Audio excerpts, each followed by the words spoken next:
में आप सभी का बहुत बहुत स्वागत है।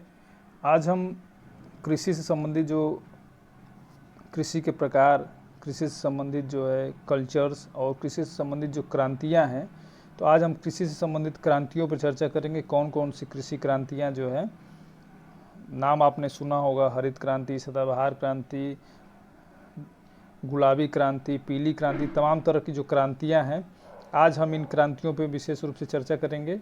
ठीक है, और ये आपको सुमेलित करने के लिए अक्सर पूछी जाती हैं और हर एग्ज़ाम में पूछी जाती है। तो आइए एक संक्षिप्त चर्चा कर लेते हैं इन क्रांतियों पे, कौन कौन सी क्रांति आपके लिए इम्पोर्टेंट है। ठीक है, आइए शुरू करते हैं, देखते हैं हम। तो ये जो है भारत में कृषि क्रांतियों का उपनाम है और किससे संबंधित है ये अक्सर पूछा जाता है। तो जो पहली क्रांति है वो लिखा गया है इसमें, देखिए, नीली क्रांति। तो आप जानते हैं नीली क्रांति किससे संबंधित है? मत्स्य पालन। मत्स्य पालन मतलब कि मछली पालन, इससे संबंधित है नीली क्रांति, और कई बार पूछा भी गया है आपसे, तो इसे आप ध्यान रखेंगे। मत्स्य पालन से कौन से संबंधित है? नीली क्रांति। अगली क्रांति है हरित क्रांति। ये तो आप जानते हैं कि खाद्यान्न उत्पादन से संबंधित है। और हरित क्रांति कब शुरू की गई थी? तो हरित क्रांति जो है 1966-67 में शुरू की गई थी। और हरित क्रांति के जन्मदाता किसे कहा जाता है? तो हरित क्रांति के जन्मदाता कौन थे? तो आप जानते हैं कि हरित क्रांति के जन्मदाता जो है किसको कहा जाता है? हरित क्रांति के जन्मदाता जो है नॉर्मन बोरलांग। ये मैक्सिको में इन्होंने रिसर्च किया था। नॉर्मन बोरलांग ये जो है हरित क्रांति के जन्मदाता हैं। अब वैश्विक स्तर पर इन्होंने हरित क्रांति को जो है प्रसार किया। हरित क्रांति इन्होंने लाई और खाद्यान्न उत्पादन में पूरे विश्व को इन्होंने सुरक्षित किया और विश्व की खाद्य सुरक्षा इन्होंने सुरक्षित करी। ठीक है, तो नॉर्मन बोरलांग जो है ये अमेरिका मूल के थे, अमेरिका के कृषि वैज्ञानिक थे। और मैक्सिको में इन्होंने गेहूं के, विशेष रूप से गेहूं के बीज पर इन्होंने रिसर्च किया था। बौनी किस्म की जो गेहूं का है उस पर इन्होंने रिसर्च किया था। उसी बीज को भारत में भी लाया गया था। बौनी किस्म के गेहूं पे इन्होंने रिसर्च किया था और भारत में भी लाया गया था। और भारत में भी कृषि क्रांति जो है इसी किस्म के वजह से आई थी। तो हरित क्रांति खाद्यान्न उत्पादन से संबंधित है। और एक बात और आप जान लें कि भारत, अगर आपसे पूछा जाए कि भारत में हरित क्रांति के जन्मदाता कौन है? भारत में हरित क्रांति के पिता या हरित क्रांति के जन्मदाता किसे कहा जाता है, आप बता सकते हैं? तो ये हैं हमारे कृषि वैज्ञानिक M.S. स्वामीनाथन। ठीक है, M.S. स्वामीनाथन। अभी भी ये लगातार इनका संगठन है और इस संगठन के माध्यम से अभी भी ये देश हित में लगे हुए हैं और खाद्य सुरक्षा इन्होंने उपलब्ध कराई है भारत में, ताकि, और इन्होंने सदाबहार क्रांति की बात की है, सदाबहार क्रांति लाने की बात की है। हरित क्रांति से भी आगे बढ़ कर के सदाबहार क्रांति होगी। ठीक है, तो दो बातें हैं।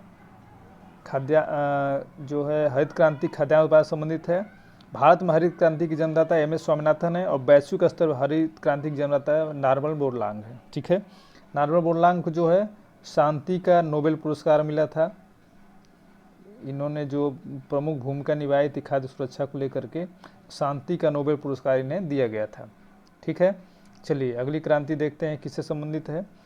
श्वेत क्रांति की बात की जाए तो आप जानते हैं श्वेत क्रांति जो है दुग्ध उत्पादन से संबंधित है।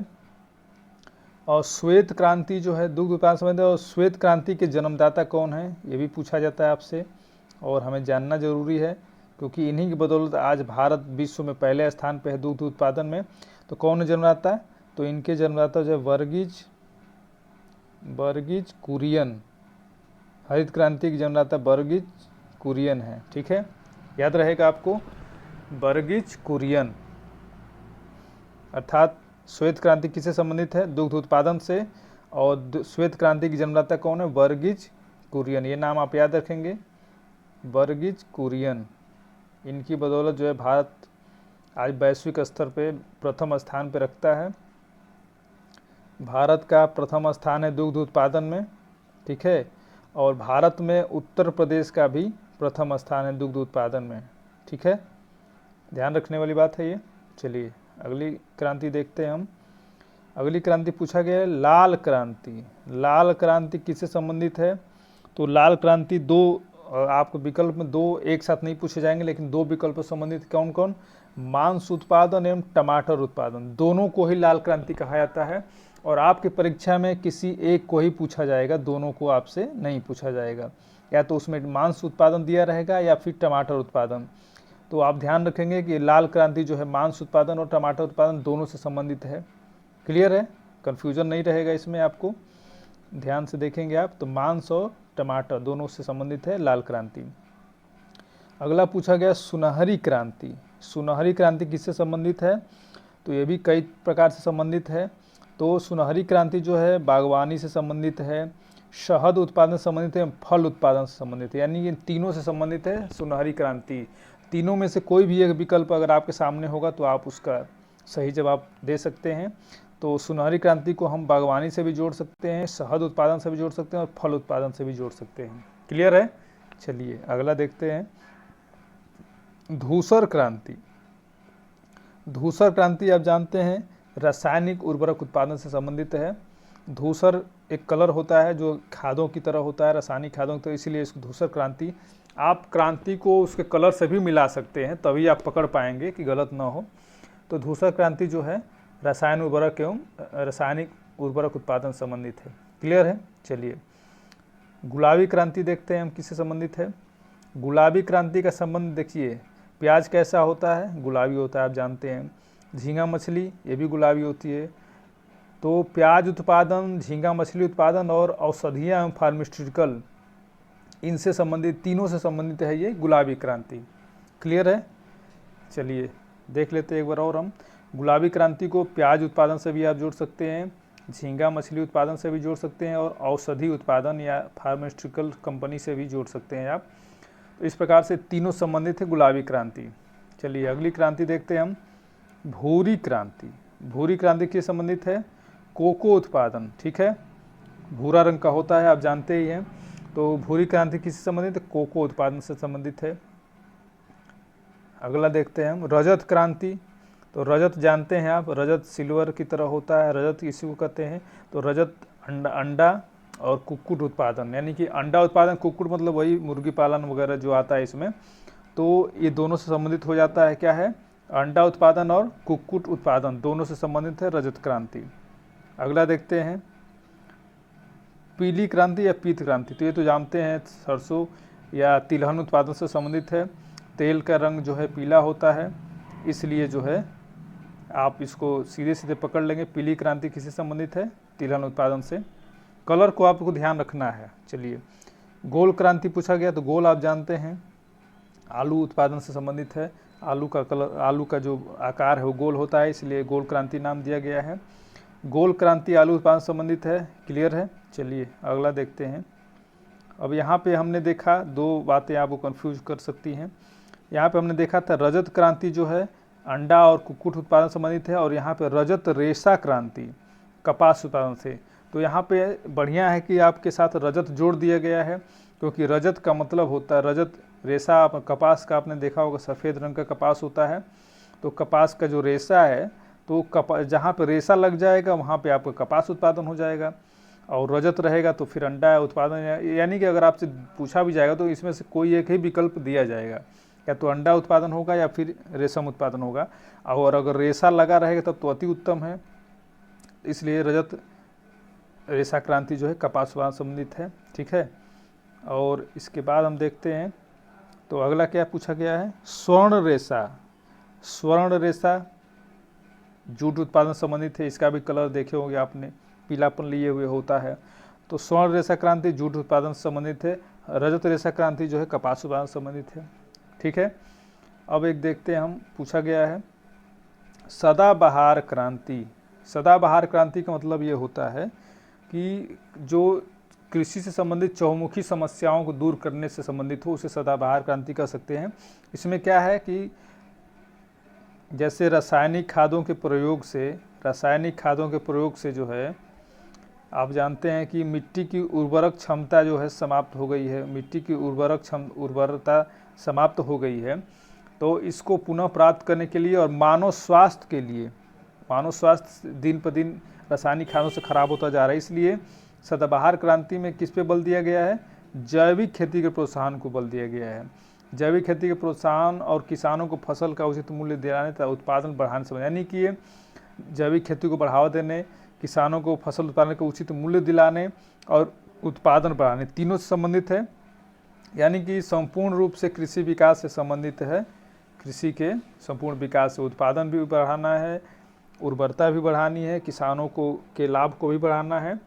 कुल मिला के सदाबहार क्रांति, और इस सदाबहार क्रांति का नाम जो है हमारे पूर्व राष्ट्रपति डॉक्टर APJ कलाम ने भी कहा था कि भारत को एक सदाबहार क्रांति की ज़रूरत है, और डॉक्टर MS स्वामीनाथन निरंतर इस पर बल दे रहे हैं कि एक सदाबहार क्रांति की आवश्यकता है, तभी हमारा देश खाद्य सुरक्षा एवं स्वास्थ्य से संबंधित समस्याओं को दूर कर सकता है।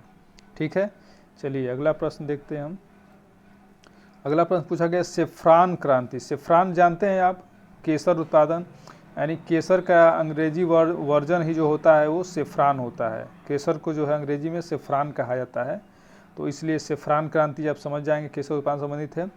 और केसर सर्वाधिक उत्पादन कहाँ होता है? तो ये भी आप जानते हैं, जम्मू और कश्मीर में होता है। ठीक है, जम्मू कश्मीर में होता है, और केसर जो है खाद्य पदार्थ एवं औषधि दोनों के रूप में प्रयुक्त होता है। ठीक है, चलिए अगला देखते हैं, हरित सोना क्रांति। हरित सोना क्रांति बहुत ही इम्पॉर्टेंट है और बहुत ही इस पर सरकार का विशेष बल दिया जा रहा है बांस उत्पादन से।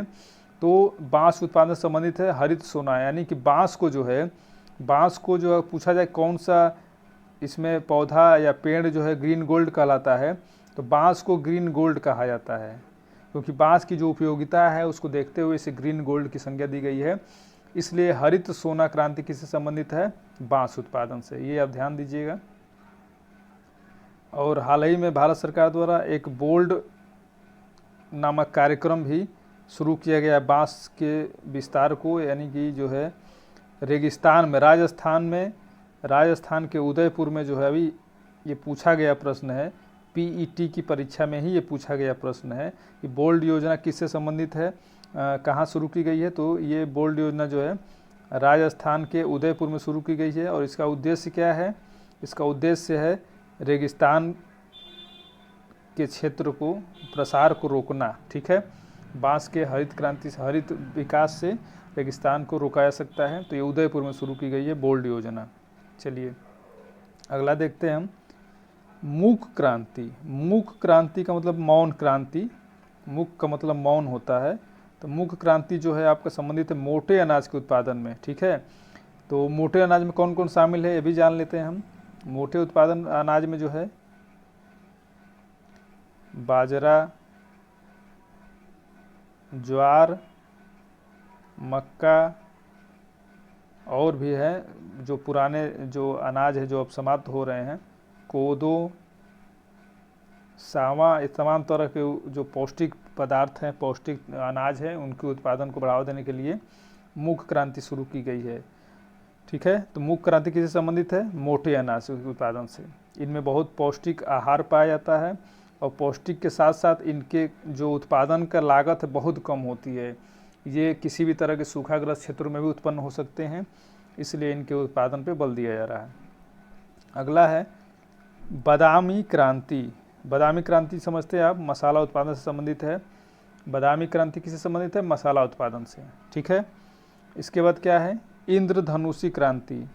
इंद्रधनुषी क्रांति सभी क्षेत्रों के उत्पादन वृद्धि करने के लिए संबंधित है। ठीक है, इंद्रधनुषी क्रांति का मतलब होता है कि हर क्षेत्र में उत्पादन को बढ़ाया जाए, चाहे वो सरसों उत्पादन हो, गेहूं उत्पादन हो, किसी भी क्षेत्र में उत्पादन बढ़ाने के लिए एक समग्र एकीकृत योजना के साथ चला जा रहा है। एक एकीकृत योजना शुरू की गई है, इसी को हम लोग इंद्रधनुषी क्रांति बोलते हैं। ठीक है, तो ये तमाम क्रांतियाँ रही हैं, और एक बार तेज़ी से हम इनका रिवीजन कर लेते हैं ताकि ये दिमाग में हमारे काफ़ी देर तक स्थायित्व प्राप्त कर ले और आपके लिए सुविधाजनक हो जाएगा। ठीक है, तो आइए शुरू करते हैं, तेज़ी से दोहरा लेते हैं हम। नीली क्रांति मत्स्य पालन, हरित क्रांति खाद्यान्न उत्पादन, श्वेत क्रांति दुग्ध उत्पादन, लाल क्रांति मांस एवं टमाटर, दोनों को है, याद रखिएगा आप, दोनों से संबंधित है ये। ठीक है, अगला क्या है, सुनहरी क्रांति, ये 3 से संबंधित है, बागवानी, शहद एवं फल उत्पादन। क्लियर है, तो तीनों संबंधित है सुनहरी क्रांति। अगला है धूसर क्रांति, रासायनिक उर्वरक उत्पादन से संबंधित है। ठीक है, अगला हम देखते हैं क्या है, गुलाबी क्रांति प्याज उत्पादन, झींगा मछली उत्पादन और औषधि एवं फार्मास्यूटिकल, तीनों से संबंधित है। क्लियर है, चलिए अगला देख लेते हैं। भूरी क्रांति कोको उत्पादन, रजत क्रांति अंडा और कुक्कुट उत्पादन, कुक्कुट मतलब मुर्गी पालन होता है। गोल क्रांति पीत क्रांति या पीली क्रांति तिलहन उत्पादन, गोल क्रांति आलू उत्पादन, रजत रेशा क्रांति कपास उत्पादन, यानी कि रजत क्रांति जो है अंडा और कुक्कुट उत्पादन संबंधित है और रजत रेशा क्रांति जो है कपास उत्पादन संबंधित है। ठीक है, अगला देखिए स्वर्ण रेशा क्रांति, स्वर्ण रेशा क्रांति जो है जूट उत्पादन संबंधित है। सदाबहार क्रांति जैविक खेती को बढ़ावा देने के लिए, किसानों को फसल का उचित मूल्य दिलाने के लिए और उत्पादन को बढ़ाने संबंधित है। ठीक है, इसके बाद देखिए क्या है, सेफ्रान क्रांति केसर उत्पादन संबंधित है। हरित सोना यानी कि बांस उत्पादन, यानी ग्रीन गोल्ड जो है बांस को कहा था, इसलिए हरित श्वेत सोना क्रांति जो है बांस उत्पादन संबंधित है। अगला क्या है, मूंग क्रांति मोटे अनाजों के उत्पादन संबंधित है।